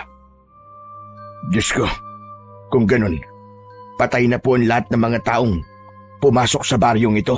Ganun ho ba? Tila naramdaman ko ang pagdadalamhati sa boses ng aking ama nang sabihin yun. Biglang pumasok sa isip ko si nanay at ang kapatid ko. Marahil ay patay na rin sila. Dala ng galit ay napakuyom ang aking kamao. Maya-maya pa ay si Estong naman ang nagsalita. Lahat ng mga taong nakapalibot sa atin ay mga aswang. Kaya mahirap magtiwala sa kanila. Kung ganun, nakakulong na rin kami ni tatay sa pugad ng mga aswang. Tama ka, Waldo. Kung naaalala nyo, nung nadaanan nyo akong pinagtutulungang bugbugin ng mga tanod, nahuli nila akong lumapit sa mga bihag para magbigay ng pagkain sa kanila. Lumabag ako sa karpyo, kaya yon, sinaktan nila ako at balak sanang patayin. Mabuti na lang at dumating kayo. Kung pinapatay nila ang mga dayo, bakit kami? Hindi nila kami pinatay. Dahil natalo nyo sila sa laban. Naghahanap sila ng tiyempo ngayon para patayin din kayo. Pero dahil nakakuha kayo ng ID, hindi nila muna kayo gagalawin. Kapag natuklasan nila na alam nyo na tungkol sa kanila, sa kanila kayo papatayin. Sinasabi mo bang nagpapanggap kayong walang alam tungkol sa kanila para mabuhay kayo? Oo. Kaya nga, umaarte akong walang alam at inilapit ko pa kayo sa pinakapinuno ng aswang. Teka sandali. Si Mang Badong ba ang tinutukoy mo, Estong? Opo, Mang Ronald. Siya po ang pinakapinuno ng mga aswang na awok. Sandali. Kung si Mambadong ang pinuno ng aswang, bakit wala pa rin kayong ginagawa? Humahanap lang kami ng tiyempo, Waldo. Kapag napasama kami sa biyag, hindi na kami makakahanap ng paraan para labanan ng mga aswang at itaka sa mga biyag. Ano pong ginagawa nila sa mga bihag? Unti-unti silang kakainin. Ginagawa silang reserbang pagkain. Sa oras na, wala na silang mahanap na unggoy na siya nilang pangunahing pagkain. Unti-unti ko na rin po naiintindihan ng nangyayari. Ibinibintang nila sa unggoy ang kanilang kasalanan para hindi sila paghinalaan. Tay, sinasabi ko na nga ba't may kakaiba sa lugar na to eh. Sobra pa sa inaasahan natin ang matutuklasan nating lihim sa baryong to. At dahil sa kakaibang lugar na to, anak, mas lalo akong magsusumikap na hanapin ang iyong kapatid at ang iyong ina. Kahit konti na lang ang pag-asa na natitira sa atin, umaasa pa rin ako na sana ay buhay pa sila at kasama lang sa mga bihag. Ako rin po, tay. Hahanapin ko po si nanay. Habang nag-uusap kami ni tatay, bigla namang nagsalita si Lolo Taher. Delikado ang lugar na ito para sa inyo. Hanggat maaari, kung kaya nyo magpanggap, gawin nyo. Magkunwari kayong walang alam sa tunay nilang pagkatao. Hindi rin nila dapat malaman na nakipag-usap kayo sa amin ni Estong. Dahil kung hindi, iisipin nila na bumubuo tayo ng plano para sila ay sugpuin. Naiintindihan po namin, Tatay Taher. Sige po, Lolo Taher. Gagawin po namin ang sinasabi nyo. At teka, sandali lang po. Hindi niyo po ba sinubukan tumakas man lang? Maraming beses na namin ginawa yun. Kaya lang, bantay sarado ang baryong ito. May mga kuta sa bawat labasan ng baryo. Kaya hanggang ngayon, nag-iisip pa rin ako ng paraan kung paano sila matatalo. Lalo pat ang nag-iisang sandata na makakatalo sa kanila ay binabantayan din ng maraming aswang na awok. Binabantayan na sandata? Ano pong ibig niyo sabihin, Lolo Taher? May sandata na tatalo sa kanila. Paano po yung makukuha? Gusto ko pong tumulong. Ililigtas ko po kayo kasama ang kanilang mga bihag. Nakahanda po akong sumugal para sa sandata. Bibigyan ko rin po ng katarungan ang mga nangyari sa aming mga kasama sa bus. Huwag anak, natatakot ako na baka mapahama ka. Ang kailangan lang na gawin natin ngayon ay tumakas sa lugar na ito at mahanap ang iyong ina. Hindi tayo makikipaglaban sa mga aswang. Walang puwang ang takot sa mga oras na to, tay. Kaduwagan ng pagtakas habang maraming tao ang nagdudusa at nangangailangan ng tulong. Nakahanda po ako sa mangyayari. At kasama sa plano ko, ang bigyan ng hustisya ang mga taong pinatay nila. Kung buo na ang desisyon mo, kailangan mong malaman na hindi magiging madali ang pagkuha sa iniingatang sandata. Kakayanin ko po yun, Lolo Tyre. Sige ho, sabihin niyo sa akin, paano ko po matatagpuan ang kinaroroonan ng sandatang itak? Sa gitna ng kagubatang ito, may isang malaking yungib. Isang kuweba na pinamumugaran ng mga aswang na awok. Kapag araw, doon sila nagtatago at nagpapahinga. Lalo na kapag may sugat sila, doon sila nagpapagaling. Lahat sila ay nagbabantay sa itak. Alam ni Estong ang lugar na yon. Maaari kanyang samahan at tulungan. Madali lang naman ang pagpunta ron. Ang pagpasok ang mahirap, Waldo. Dahil ang kinaroroonan ng sandata ay nasa ilalim mismo ng yungib. Ano po ang kakayahan ng sandatang naroon? Ang kakayahan ng itak ay ilabas ang kapangyarihan ng aswang mula sa kanyang katawan. Tinutunaw ng itak ang mutya ng awok. Teka, bakit po ganun kalakas ang itak? Dahil isa yung maiwagang itak na pinanday sa gitna ng lindol at kidlat. Ang ibig ko sabihin, pinanday ang itak habang kumikidlat at lumilindol. Ang pinakamalalang epekto ng sugat na likha ng tanim ay ang pagkalusaw ng katawan ng mga aswang. Makapangyarihan po pala ang sandatang yun. Kung ganun, kailangan ko po yung makuha. Sana nga, Waldo. Doon nakasalalay ang kaligtasan natin lahat para tuluyan ng maubos ang lahi ng mga aswang na awok sa baryong ito. Magtatagumpay po ako, Lolo Tyre. Sigurado po ako ron. Anak, huwag kang padalos-dalos ng desisyon. Kailangan pag-isipang mabuti ang pagpunta ron. Nakahanda rin po akong tumulong sa anak niyo, Mang Ronald. Panahon na po para kumilos. Kailangan na po nating itakas sa mga biyag bago pa sila maubos. Kung handa na kayo, makinig kayong mabuti sa akin. Kailangan niyong magdala ng ilang pangontra at sandata na panlaban sa kanila. Ikaw, Estong, magdala ka ng bunot ng nyog na merong insenso at kamangyan. Saka niyo sindihan sa loob ng kuweba para manghina sila at mabawasan ang kanilang puwersa. Maganda po naisip niyo, Lolo Tyre. Dahil napansin ko nga po, natakot po sila sa usok. Tama ka, dahil hindi sila nakakahinga kapag nakakalanghap sila ng usok mula sa bunot ng nyog. Lalo na kapag merong insenso at kamangyan. At pagpasok sa kuweba, ay itaon nyo na natutulog sila. Pagkatapos ipaliwanag ni Lolo Tyre ang mga dapat naming gawin, tinahak namin ang daan papunta sa gitna ng kagubatan. Dala ang aming mga sandata. Pagkalipas ng 1 oras na paglalakad, ay narating namin ang bukana ng yungib. Maliwanag ang loob doon dahil sa mga sulo. Nagkatinginan kami ni Estong. Waldo, sigurado ka na ba talaga na papasukin mo ang yungib na yan? Oo, Estong.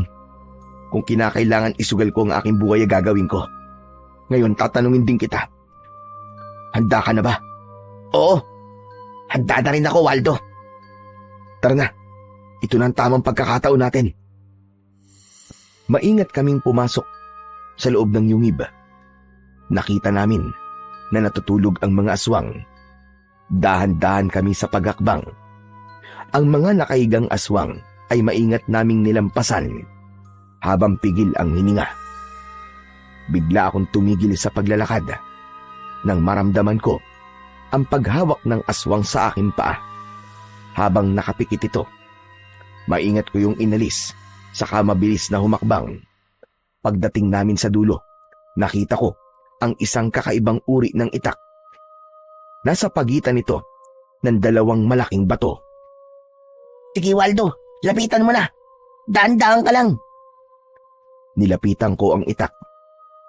Hinawakan ko ang puluhan para sana ay bunutin. Ngunit muntik ako mapasigaw dahil napaso ako sa init ng hawakan. Mabuti na lang at maagap na natakluban ng palad ni Estong ang aking bibig. Nakita ko na nalapnos ang aking kamay at galit akong napatingin kay Estong. Bakit di mo sinabi na mainit palang hawakan nito? Pambihira ka naman, oo. Pasensya ka na, nakalimutan ko rin eh. Isa pa, kasama yan sa pagsubok sa pagkuha ng sandata. Kaya kailangan mong tiisin ang init. Kailangan mo mabunot ang itak bago pa magising ang mga awok na to. Muli kong sinubukang hawakan ang puluhan ng itak. Napangiwi ako dahil sa sobrang sakit. Anak naman ng putya, oh! Paano ko ito makukuha? Ang init eh! Wala tayong magagawa. Kasama yan sa pagsubok. Tiisin mo ang sakit at ang init hanggang sa makaya mo na siyang bunutin. Nagpapabunot lang daw ang itak na yan sa taong karapat dapat na magmay-ari sa kanya. Sige, kaya mo yan. Muli kong hinawakan ang makapangyarihang itak. Tiniis ko ang sakit kahit ramdam na ramdam ko ang init nun. Sinikap kong hilahin yon. Umusok ang aking kamay. Subalit hindi ko yun pinansin. Ubod lakas kong hinugot ang itak at nabunot ko yun. At dahil sa ginawa ko, yumanig ang buong paligid ng yungib. Kaya't nagising ang mga aswang. Naalarma kami ni Estong at napasiksik sa pader na bato. Yari na! Nagising ang mga aswang, Waldo! Ngayon ko masusubukan ang kapangyarihan ng itak na to. Napuno ng pag-angil ang loob ng yungib. Hindi kami makalis dahil nakaharang sila sa lagusan. Pinalibutan kami ng mga aswang. Lahat sila ay nakatingin ng masama sa amin. Nagbabaga ang mga mata. Mas lalong bumangis ang kanilang anyo. Natangkasa ng susugod sa amin. Maagap ko namang iwinasiwas ang itak para hindi sila makalapit. Estong, gawin mo na! Isaboy mo na rin sa kanila ang asin! Bilisan mo! Ginawa ni Estong ang plano. Isinaboy niya ang asin sa mga aswang. Pagkatapos nun, sinindihan niya ang bunot ng nyug. Kumalat ang usok sa loob ng kuweba. Sinabayan ko yun ng pag-atake sa kanila gamit ang aking makapangyarihang itak. Tinaga ko sa leeg ang unang sumugod sa amin. Nakita ko ang epekto ng talim sa katawan nila. Merong lumabas na usok mula sa nakabukas na sugat ng aswang. Bumagsak siya sa sahig ng kuweba. Nagkikikisay ang katawan. Bumubula ang bibig na parabang nalalason at lumuwa ang kanyang mga mata hanggang sa tuluyang lumiyab ang kanyang katawan. Hindi ako makapaniwala sa malakas na kapangyarihan ng itak. Kaya naman, sumugod ako sa mga natitira pang mga aswang at bawat wasiwas ko ng talim sa ere ay tinatamaan ko sila sa kanilang katawan at agad na nasusunog. Waldo, tara na! Malapit na maubos ang usok sa bunot ng nyug! Dahil sa sinabing yun ni Estong, mabilis kong inatake ang mga aswang na nakaharang sa daan palabas ng kuweba. Bawat tamaan ng aking taga, isa-isa silang bumabagsak sa sahig ng kuweba hanggang sa masunog. Ang iba naman ay napapaluhod dahil nanghihina sila sa nalalanghap nilang usok galing sa bunot ng nyug.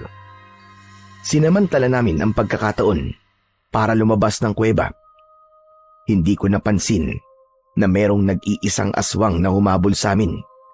Kaya bago ko pa mapugutan ng ulo ang aswang, tinamaan na ng kalmot sa dibdib si Estong. Dala ng labis kong galit, paulit-ulit kong tinaga sa leeg ang aswang na awok hanggang sa tuluyan itong bumagsak sa lupa hanggang sa masunog. Saka ko naman nilapitan si Estong. Estong, may sugat ka! Ayos lang ako. Hindi naman malalim ang sugat ko eh. Anong hindi malalim? Delikado pa rin yan dahil sa laso ng awok. Mabuti na lang at pinadala sa akin ni Lolo Tahir ang langis na to. Gagamutin ka agad kita. Hubarin mo ang damit mo. Mabilis na nagubad ng damit si Estong at lumantad sa aking paningin ang 3 malalim na guwit mula sa kuko ng aswang na awok. Pero biglang napako ang aking atensyon sa suot na kwintas ni Estong. Meron yung palawit na tela na may pamilyar na itsura. Hindi ko lang matandaan kung saan ko yun nakita. Pagkatapos kong patakan ng langis ang sugat ni Estong, ay muli niyang isinuot ang kanyang damit. Pero hindi ako nakatiis na hindi magtanong tungkol sa kanyang kwintas. Anong uri ng kwintas ang suot mo, ha Estong? Naku, wala to. Hindi naman to agimat eh. Isa lang itong alaala mula sa namatay kong nanay. Pareho pala tayo. Mahilig magbigay ng pagpapahalaga sa mga bagay na iniiwan ng mga mahal natin sa buhay. Oo. Tsaka kapag suot ko to, pakiramdam ko, kasama ko rin si nanay. Biktima rin kasi siya ng aswang na awok. Inspirasyon ko ito para maging matapang at lumaban sa mga aswang. Kaya pala tinutulungan mo ko dahil gusto mo rin mabigyan ng hustisya ang nangyari sa iyong ina. Teka, ano nga palang gagawin natin sa kuweba? Kailangan natin sunugin ang lugar na to para walang maiwan na ebidensya. Sinunog namin ni Estong ang loob ng kuweba. Pagkatapos kong gamutin ang kanyang sugat, ay inalalayan ko siyang maglakad, papalayo, sa lugar na yon. Pagkalipas ng isang oras, narating namin ang bahay ni Lolo Taher. Pagkatapos kong maipakita, kina Tatay at Lolo Taher ang itak, nagplano kami sa gagawin naming paglusob sa kuta ng mga aswang para itakas ang mga bihag. Nagkaroon din kami ng konting pagsasanay sa paggamit ng aming sandata. Nagpalipas kami ng ilang araw sa bahay ni Lolo Taher. Gumawa naman ng patibong si Tatay sa palibot ng bahay ng matanda. Kaya isang gabi, isinigawa na namin ang plano. Sanib puwersa kami ni Lolo Taher, Estong at Tatay sa paglusob sa kuta ng mga aswang. Maingat kaming nagtago sa likod ng mga puno habang pinagmamasdan ang kinaroroonan ng kulungan ng mga bihag. Bakit para yatang tahimik ang paligid, Tatay Taher?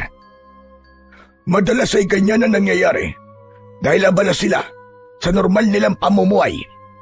Maaaring naghahanap sila ng mga unggoy na kanilang gagawing pagkain.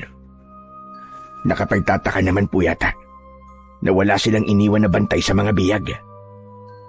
Dahil kampante sila na walang magtatangkang itakas ang kanilang mga bihag. Hindi po ba't magandang pagkakataon na ito para sa gagawin nating plano? Kaya tara na po, habang wala pa po ang mga bantay. Sige, ako na ang mauuna sa pagpasok sa kuta. Lumabas ako sa aking pinagtataguan, pero hindi nagtagal. Sumunod na rin sa akin sina Tatay. Maingat ang aming hakbang habang nakayuko. Panay ang linga namin sa paligid. Inihanda ko ang aking itak at pinakawalan ang mga biyag. At habang isinasagawa namin yon, hindi namin napansin na unti-unti na palang lumilitaw mula sa likod ng mga puno ang mga bantay roon. Nagulat kami dahil napapalibutan na kami ng mga aswang na awok. Maya-maya pa ay dumating si Mang Badong. Nasa likod nito ang mga tanod. Nakangisi sila ng nakakaloko. Pambihira! Nahulog tayo sa patibong nila. Talagang inabangan nila tayo para mahuli tayo. Ano nang gagawin natin? Paano na mga biyag? Wala na tayong magagawa, anak. Wala na tayong madadaanan. Dahil sa naging reaksyon namin, humalakhak ng malakas ang aswang na si Mang Badong, saka ngumisi at nagpalitaw sa mahahaba nitong mga pangil. Akala nyo ba ay ganun ako katanga para pabayaang maitakas nyo ang mga biyag? Alam ko na gagawin nyo ito pagkatapos nyo kunin ang sandata sa loob ng kuweba. Nakarating sa akin ang ginawa nyo sa mga alagad ko, kaya hindi ko hahayaan na mabuhay pa kayo. Ngayon na nahulog na kayo sa aking bitag, hindi na kayo makakatakas. Ito na ang magiging katapusan ninyo! Hoy! Pangit na aswang! Huwag ka na magpanggap dahil kilala ka na namin, Mang Badong! Mabuti naman at kilala nyo na ako. Alam ko na rin kung anong dahilan kung bakit lumipat kayo sa baryo ko. Hinahanap nyo ang pamilya nyong sakay ng jeep. 17 taon na ang nakakalipas. Tandang-tanda ko pa ang isang babaeng pinatay ko. Kamukhang-kamukha siya ng anak mo, Ronald. Nagmamakaawa siya. Nabuhayin ko ang anak niya at siya na lamang ang patayin ko. Hindi ba't ang babaeng pinatay ko ang hinahanap nyo? Tama ba? Hayop ka! Demonyo ka, Mambadong! Magbabayad ka sa pagpatay mo sa nanay ko! Papatayin kita! Dala ng bugso ng aking damdamin. Sumugod ako kay Mambadong. Akma ko na sana siyang tatagain nang biglang nilapitan ng mga alagad niya ang aking mga kasama. Subukan mo lang na lumaban. Kung hindi, mamamatay ang mga kasama mo. Sige, ibigay mo sa akin ang itak. Bilisan mo! Ano ko, tanga? Hindi ko ibibigay sa'yo ang makapangyarihang itak na to! Dahil nakipagmatigasan ako sa pinuno ng mga aswang na si Mambadong, ipinabugbog niya sina tatay sa mga alagad niyang aswang, kaya wala na akong nagawa kundi ang isuko ang makapangyarihang itak. Teka, tama na! Tama na, Mambadong! Huwag niyo silang saktan! Mabilis ka naman palang kausap eh. Sige, itali ang lapastangan na yan!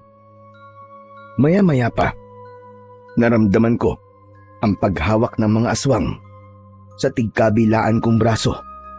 Saka inilapit sa puno at iginapos ako roon. Matitikman mo ngayon ang pagpapahirap na hindi mo pa nararanasan sa buong buhay mo. Pakiwalan mo ang anak ko, hayop ka! Tayong dalawa maglaban! Duwag ka! Duwag! Dahil sa galit ni Mambadong, nilapitan niya si tatay. Pagkatapos ay sinuntok niya ito sa muka. Inutusan niya rin ang mga alagad niyang awok na bugbugin sina Istong at ang matanda na si Lolo Tahir. Tama na yan! Tama na! Huwag mo silang inamay! Hindi ko hahayaan na humaba ang mga sungay ninyo para lumaban sa akin. Hindi na rin kayo makakaalis sa lugar na ito. Hindi ako makakapayag na merong makaalam ng tungkol sa baryong ito. At kung makatakas man kayo, walang maniniwala sa inyo na merong aswang sa baryong ito. Nagkakamali ka, demonyo ka. Gagawin ko ang lahat para makaalis sa lugar na to. At ang ID na ibinigay mo ang gagamitin kong katibayan na nanggaling kami sa baryong ito at ipagkakalat ko sa lahat na mga aswang kayo. Biglang dumilim ang anyo ng pinuno ng mga aswang na si Mambadong. Nagulat ito sa akin sinabi, kaya dala ng kanyang galit, isinawsaw niya ang aking itak sa nagbabagang kahoy. Pagkatapos ay ipinaso niya yon sa aking kamay. Halos mapasigaw ako sa labis na kirot. Si tatay ang hindi nakatiis. Nagpumiglas siya para makalapit sa akin, pero bigla siyang hinampas ni Mambadong ng puluhan ng itak sa muka. Kaya naman, pansamantalang nawalan ng malay si tatay. Hayop ka talaga, Badong! Humanda ka sa akin kapag nakatakas ako rito! Ikaw ang una kong papatayin! Tatagtaran kita ng pinong-pino! Puro kasatsat na hindi ka na nga makagalaw dyan. At hindi mo na rin magagamit ang iyong kamay. Dahil sunog na yan. Kaya maghintay ka na lamang sa kamatayan mo. Umalis sila sa aming harapan, habang sila Istong at Lolo Tahir naman ay nananatiling walang imik habang iginagapos ng mga aswang. Ang mga bihag naman ay ibinalik na sa kulungan habang umiiyak at humihingi ng tulong sa amin. Ang itak ko naman ay inilagay ni Mambadong sa apoy para tuluyang tunawin. Nang mawala sila sa aking paningin, nagpumiglas ako para tumakas. Kahit sa bawat paggalaw ko ay nasusugatan ako ng lubid. Tiniis ko ang sakit, ngunit nabigo akong tanggalin yun. Pagkalipas lamang ng ilang minutong pagkakagapos, napansin ko ang isang pamilyar na unggoy na nagpalipat-lipat sa sanga ng puno. Habang nakatingin sa akin, tumalon siya at pumatak sa akin tapat. Sinuri niya ang aking muka na para bang kinikilala niya ako. Kaya naman nakipag-usap ako sa kanya na para bang tao ang kinakausap. Kaibigang Unggoy, naaalala mo ba ako? Ako to. Ako yung lalaking nagbigay sa'yo ng tinapay. Kaibigang Unggoy, pakiusap po. Tulungan mo naman akong makatakas. Kalagan mo ang tali ko sa kamay. Nakikiusap ako sa'yo. Tulungan mo kami. Tinitigan ako ng unggoy sa aking mga mata at nagulat ako sa ginawa niya. Kinagat niya ang tali sa kamay ko at nagawa niyang maputol yun. Ganon din ang kanyang ginawa kina Lolo Tahir at Estong. Kaibigang Unggoy, maraming salamat sa iyo ha. Hulog ka ng langit. Umuni ito, saka umalis sa lugar na yon. Mabilis akong tumayo at nilapitan ang siga.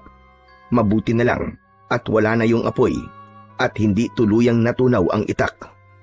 Dinukot ko ang medyas sa aking bulsa at pagkatapos ay ibinalot ko yon sa aking napasong kamay.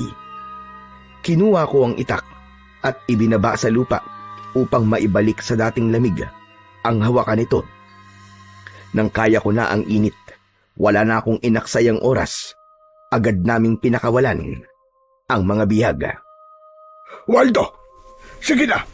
Ako nang bahala sa mga bihag. Sige po, ako naman po ang bahala kay tatay. Tara na po, kailangan na po nating umalis dito bago pa sila bumalik.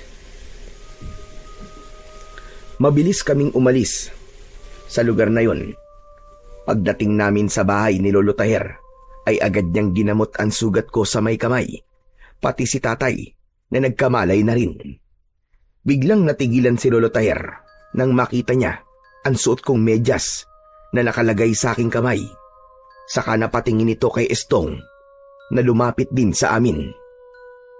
Lolo, sandali lang ho. Ano po nangyayari sa inyo? Bakit bigla po kayo namutla? Sa tingin ko, Estong, may bahagi sa nakaraan mo ang narito sa harap ko. Hubarin mo ang kwintas mo at tanggalin ang tali. Pagkatapos ay itabi mo sa medyas na nasa kamay ni Waldo. Maging ako ay natigilan din habang pinapanood ang ginagawa ni Estong. Nang tuluyang matanggal ang medyas, nagulat ako dahil kapareho yun sa medyas na nakuha ko sa sasakyan. Si tatay ang hindi nakatiis dahil pamilyar din sa kanya ang itsura ng medyas. Teka, Waldo, Estong, bakit hawak niyo ang medyas ng aking bunsong anak? Ha? Nagkatinginan kami ni Estong. Maging si Lolo Tahir ay biglang nangilid ang luwa nang hawakan ang medyas. Waldo, iho, saan mo nakuha ang medyas na ito? Dun po, sa may lumapon sasakyan sa loob ng jeep. Hindi ko po alam na pag-aari pala ito ng kapatid ko. Kung ganun, ang hinahanap mo na sinasabi mong ina ay si Marisa ba? Lolo, paano naman po napasali sa usapan ang pangalan po ni nanay? Pumagitna ang katahimikan sa aming paligid. Nang sabihin yun ni Estong, ako ang agad na nakabawi sa pagkakabigla. Teka, ibig bang sabihin, si Estong ang nawawala akong kapatid? At ang sinasabi niyong Lolo Tahir na anak niyong pinasnang ng mga awok ay ang aking ina na si Marisa? Oo, Waldo. Diyos ko, sobra namang magbiro ang tadhana. Paano nangyari ito? Na dito pa tayo, nagkita-kita. Ngunit ako ay nagpapasalamat sa pangyayaring ito. Hindi ko na napigilan ang aking sarili. Niyakap ko ng maigpit si Estong. Si tatay naman, napahagulgol ng iyak nang malaman niya ang nangyari sa aking ina. Pero habang nag-uusap kami, dumating ang mga aswang at pinalibutan nila ang aming buong bahay. Umingay ang mga lata na ikinabit ni tatay mula sa mga patibong. Saka na tayo magkumustahan. Kailangan na natin kumilos. Nandito na mga hayop na aswang. Hindi maaari ito. Nasundan nila tayo. Dahil sa takot na ipinakita ni Lolo Taher, nag-aalala na rin ang mga kasama naming bihag. Mga kasama, sandali lang. Kumalma kayo. Huwag kayong matakot. Walang mangyayaring masama sa inyo. Lalabas ako. Kayo, Lolo Taher at tatay, ang magbabantay sa loob ng bahay. Kami naman ni Estong, haharapin namin ang mga kalaban. Kabisado namin ang kinaroroonan ng mga patibong. Kaya huwag kayong mag-alala. Kaya namin to. Mananalo tayo sa laban na to. Mag-iingat kayo, mga apo. Pagpalain kayo nawa ng may kapal. Agad kaming lumabas ng bahay ni Estong at hinarap ang mga kalabang aswang. Isang hanay na nakatayo sila sa labas ng bakuran ng matanda. Nang makita nila kami, ay kanya-kanya silang lapit sa amin. Pero dahil sa matutulis na kawayan na nakaabang sa kanila na inilagay namin doon, bago pa sila makapasok, ay nasaksak na sila ng mga patibong na nakalagay sa hinukay naming balon. Bawat tali na mapuputol nila, 2 aswang ang tinatamaan ng mga sibat. Hindi maaari! Sige mga alagad! Takihin sila! Wala kayong ititirang buhay! Bunso, mag-iingat ka! Huwag mong hayaan na mapatay ka nila! Isang tango ang itinugon sa akin ni Estong at sabay kaming sumugod.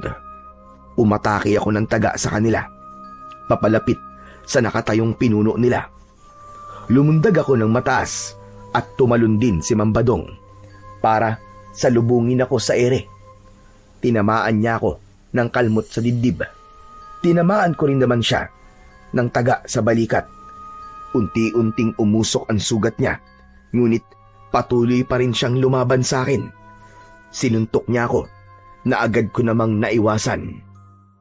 Sa aking pagtayo, tinaga ko siya sa leeg at sinundan ko pa yun ng sipa sa kanyang dibdib. Kahit unti-unting nauhulog ang kanyang mga mata dahil sa epekto ng aking sandata, tuloy siya sa pagakbang at gumanti ng kagat sa akin. Naiharang ko ang talim sa kanyang bibig. Sabay hila ko, kaya naman nahiwa ko ang kanyang labi. Pagkatapos, tumalon ako ng mataas at itinarak ko ang aking makapangyarihang itak sa kanyang ulo. Doon na nagsimula ang pagbula ng kanyang bibig. Hayop kang demonyo ka! Sisingiling ka na ngayon sa kasamaan mo. At yan na rin ang magiging katapusan mo! Isang malakas na pagtaga sa kanyang leg ang aking ginawa. Nasunog ang kanyang katawan at kumalat ang kanyang abo sa lupa. Samantala si Estong naman ay nakikipagpambuno pa rin sa mga natitirang alagad ni Mambadong. Inatake ko sila ng taga sa leeg, pero nagulat kami ni Estong nang mula sa puno dumating ang napakaraming unggoy. Tinulungan nila kami. Inuhulog nila ang mga aswang sa balon na puno ng matutulis na kawayan. Lahat ng mga nahulog sa patibong ay pinagsasasaksak ko gamit ang aking makapangyarihang itak hanggang sa sila ay mamatay. Nang humupa ang kaguduan, lumapit sa akin ang unggoy.